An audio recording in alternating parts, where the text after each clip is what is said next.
All right, guys, into the heart of it. Going up against actually one of my guildmates and a good friend, Sinista Vada. Gonna go up against his squad here. Now, each squad is going to have a different composition you want to use. Again, if they have 5s in their starting lineup, you don't want to have them all in yours because you're just kind of wasting it. And under an ackbar lead, he's fantastic. The most important guy to get rid of on this crew is that prick right there. He is first order TIE pilot, and this squad is a freaking monster. Like, no joke, he can wreck your entire crew just by himself. It's actually kind of impressive, really. But yeah, we're going to do this. Try and get some more target lock. Now he's going to bring in Maul. And unfortunately, I didn't land target lock on Vader, on him, like I was hoping for. There, finally. It didn't do me a lot of good now. Now I can bring in my Maul. And I've actually gone against his squad. It's a really good squad. But to be completely blunt, without having... let's just finish him off. Without him having his first order of TIE pilot, he's eminently beatable.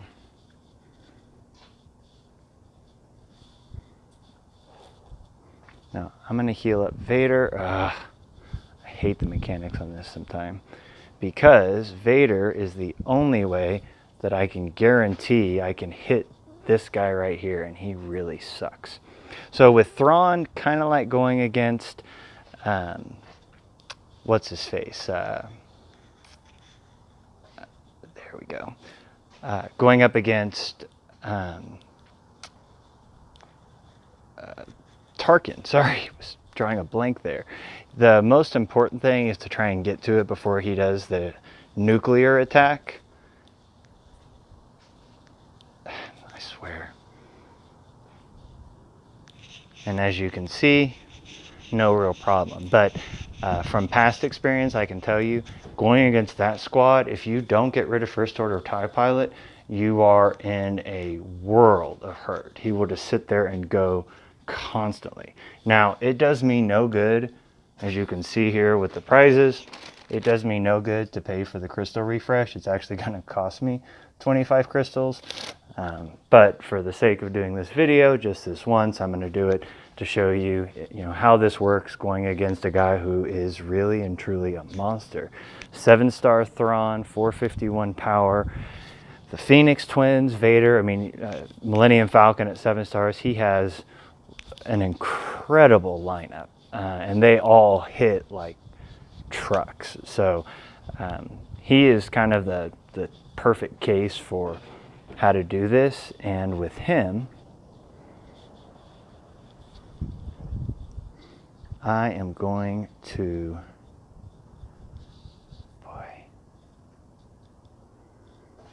I'm going to leave it as is. I'll show it once like this because I can beat him like this. It's easier if I put Maul in my starting lineup, just because I can put it on Biggs and it'll just sit there and counter back. But just to kind of show this same lineup, yeah. Now, against this crew, that's unfortunate.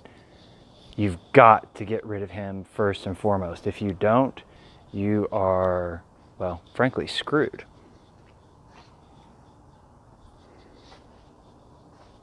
Now, we're going to do this because Boba's coming up next.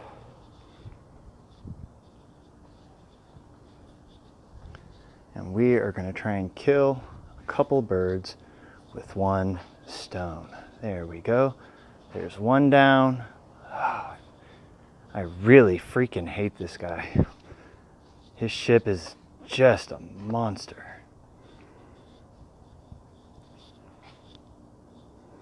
There, now I can get rid of him. And now the battle is pretty well good at this point. Although I very, very much do want to take him out of here as quickly as possible. And him giving turn meter to Boba is a nightmare, because he'll get that stinking AoE off here in a minute.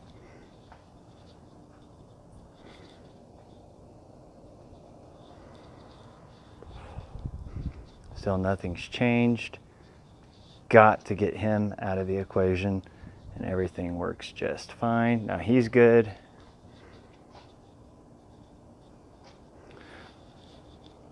So with this crew, it really does primarily come down to just who you're using against specific squads.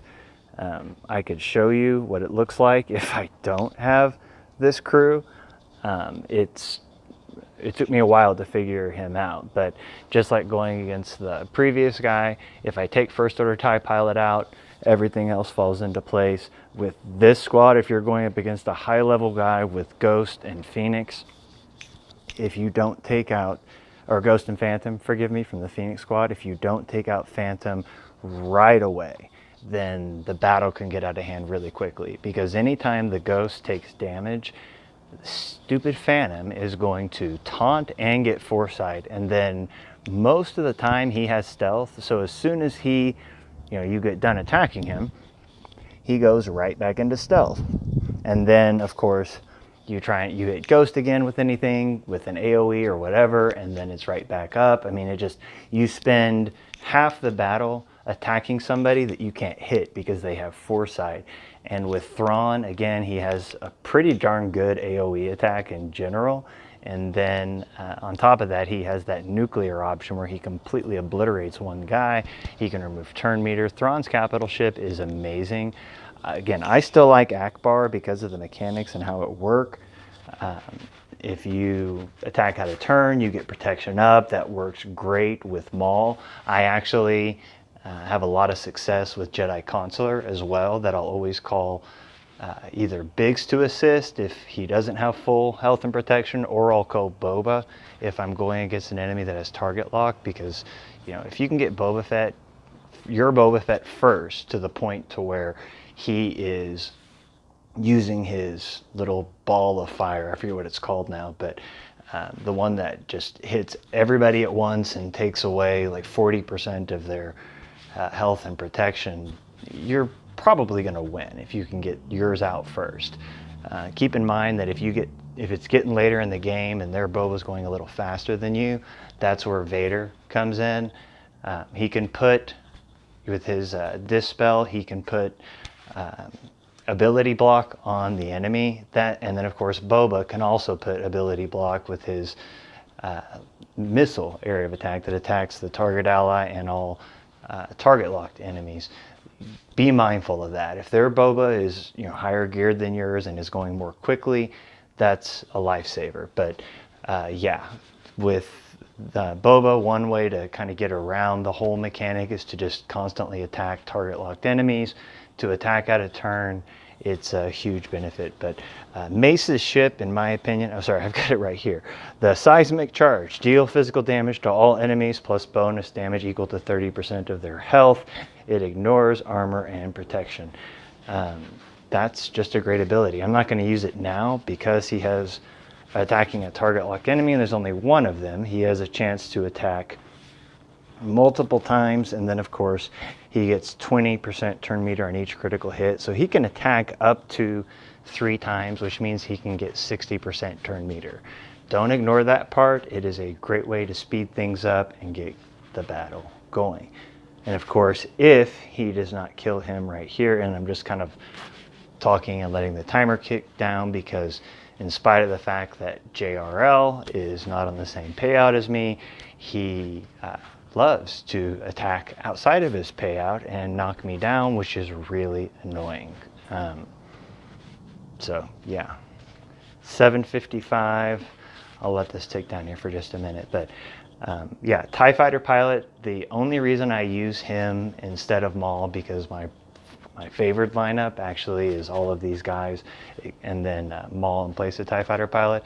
If I'm going against specific targets, because TFP always goes first, if he lands target lock, then, like for example in this battle, if it worked out ideally, I would have put target lock on the Phantom, and then 5s always goes second. He can do his AoE attack and hit Phantom and somebody else and put target lock on 2 guys, again giving Biggs more protection. Then when it's Boba's turn to, or then Vader goes, he can put target lock on a 3rd ship, again healing Biggs. And then when it's Boba's turn to go, they have 3 enemies with target lock on them, and he can attack a 4th. So it's almost like having a complete AoE against their entire squad that you can wipe out or really knock down the health and protection of the bulk of their squad. And then after that goes, then of course it's Ackbar's AoE where you can finish off another. It's a real easy way, just the mechanics of how this works, to eliminate the bulk of their crew with very, very little resistance. But yeah, depending on who you're going against, if you see specific characters, if you see them having first order TIE pilot, get rid of him first and foremost, or else because when he uses his special against an enemy with target lock, it resets the cooldowns, he gets turn meter, and he is just impossible to deal with. Oh crap, I might have mistimed this. Whoo, close one. So yeah, if they have first order TIE pilot, make sure and take him out. If they have Ghost and Phantom together, make sure you take out Phantom. That's the smaller of the 2 ships. Get rid of him right away, or else you're probably going to lose the battle. And then after those, you want to get rid of Vader's ship, just because he does have that dispel, and he always puts target lock and puts all of those damage over times on everybody. It's just, again, kind of a pain. This is my crew. I've got some money saved up, and depending on how territory battles go, I may go ahead and promote Ghost and a couple of others. But keep in mind with Fleet, oh, and Jedi Consular, if I had my actual character leveled up, and I'm not spending the gear right now, his ship is incredibly useful under an ackbar lead. Just between the healing ability here, at max, it recovers 65% protection. If the ally is Republic, it's an additional 25. Think about having 5s or Clone Sergeant or Rex out there. You're basically giving them 100% protection. And then again, under an ackbar lead, if you have, if you call somebody to assist and they attack out of turn, you are going to be giving them protection up. And that is a huge, huge benefit, especially if it's your tank, just to try and make them indestructible. And this is what I was talking about. I'm actually farming him right now. First order TIE pilot is great. He can attack multiple times. He gets major turn meter whenever a target locked enemy is damaged by any attack. You know, think about having Boba, what I described earlier, with his missiles against multiple target locked enemies. That's a lot of turn meter there. And then of course, when he does this, his high damage output, if he's attacking someone that's target locked, he gets to go again. If he's attacking a target locked enemy, not only will the cooldown be refreshed, he's going to give himself 20% turn meter. And then as everyone else attacks, in this case likely your tank, Biggs, every time they attack that target locked enemy, it's just going to feed him more turn meter. He just goes constantly. He doesn't look that overwhelming in terms of health, protection, damage, whatever, but the way his kit works, he's actually pretty freaking phenomenal. And then Geo Soldier is another one that I need to finish my Geo Soldier off, but when I go against guys that have him, he is a real pain in the ass. It's that 25% chance to assist whenever another ally attacks. It seems like it's a lot higher than that. He's attacking all the time. So there's a lot of different ships in the game that are pretty cool. But in terms of kind of how I would rank them, Biggs is first. He's the foundation of your squad. He's your tank. Again, under an ackbar lead, there's a lot of ways to heal them because ackbar's AoE attack is going to call 2 buffed allies to assist. If you use that at the very beginning of the battle, you're guaranteed to call Biggs to assist, giving him protection up. The next time ackbar takes a turn, he can heal. It'll recover health and protection, again keeping your tank alive. If you put Maul's special ability on him, every time he attacks out of turn and counters, he's going to get protection up. It's just it has the least amount of RNG in terms of making it easy to climb up. I may switch to Thrawn later. Again, mine right now is level 77. I'm trying to save up enough money so I can max them out, but yeah, it's really expensive to level up the capital ship, so that's probably going to take me a minute. And when I do that, I will show some videos using his capital ship as well. But Biggs is the first ship you want to go after. After that, Fives. Fives, he's essential. He is super fast. He's incredibly tanky. He dispels with this basic, puts offense and defense down, which kind of lets you do more damage and lets them do less. And then as the battle goes on, if he's a guaranteed target lock under, or just with Biggs on the team. If in the cases of the battles you saw me using, I think out of the 5 different battles that I did, 4 of them I didn't get target lock with TIE Fighter Pilot, which really sucks. So having that guaranteed target lock is a nice fail-safe in case everything else isn't working. But then of course later on in the battle, if you have 3 target locked enemies and Fives is up, he's going to be hitting all of them at once and doing more damage for every one of them that he attacks, which is just fantastic. Vader ship, guaranteed target lock. He's the only one that has a 100% chance to actually land damage on TIE Fighter Pilot, which is why it ticks me off when mine goes down. The only thing that sucks is it seems like he is really squishy and goes down pretty quickly. Poe's ship is amazing damage output. I'm not a huge fan, at least not under ackbar. Just the crew that I have now works really well. I use Clone Sergeant as part of my starting lineup, primarily as a counter against Executrix, against Tarkin's ship. Tarkin's AoE, especially since typically by that point in the battle I still have 5s on the field. If I have 5s and I call Clone Sergeant off the bench, it pretty much guarantees that one of them is going to survive, typically both.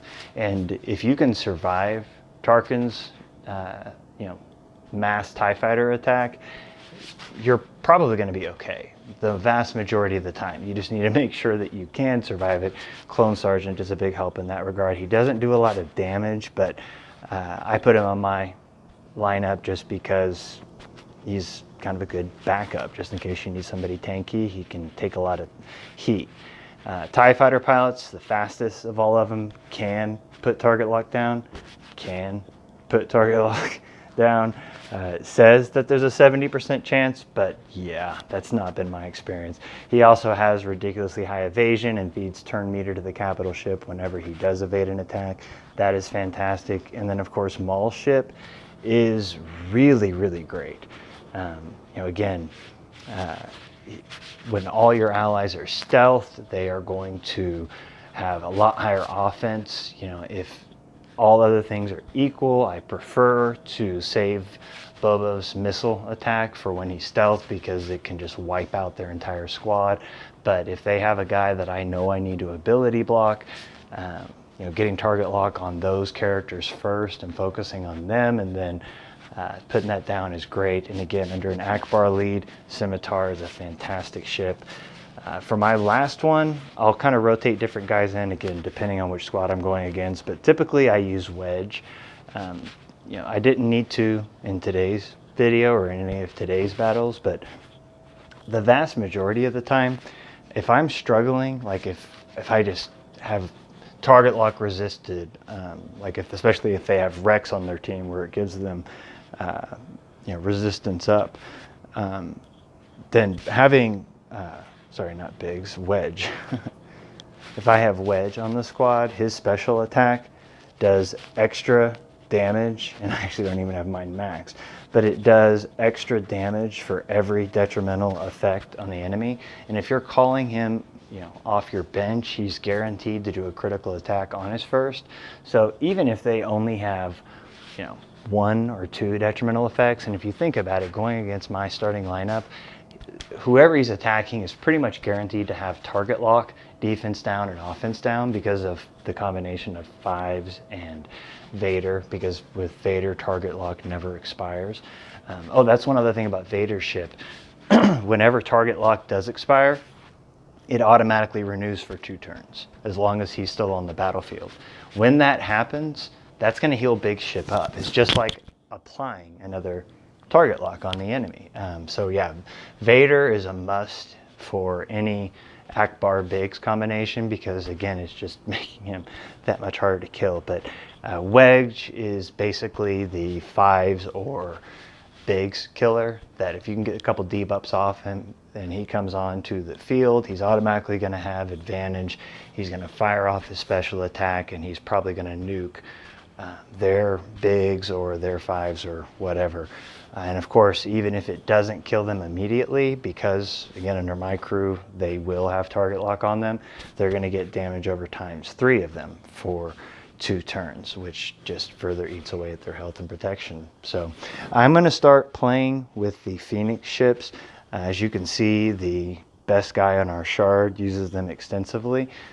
Frankly, there is a very specific lineup that if he used, I don't think I'd stand a chance against because of how over-leveled his guys are. But as it is, you know, his power is substantially higher than mine. He is obviously very heavily pay to play with the Thrawn ship at 7-star, but I was able to beat him with really no problem, and I was able to do it before we got to his, you know, insta-kill ability, which is fantastic. If you guys have any questions, if there's anything else you'd like to see, hit me up and let me know. Please subscribe, just because it's really cool. The more I see that, just knowing that it's kind of helping people out. And then of course, last but not least, again, if there's anything you guys want to see, put it in the comment section.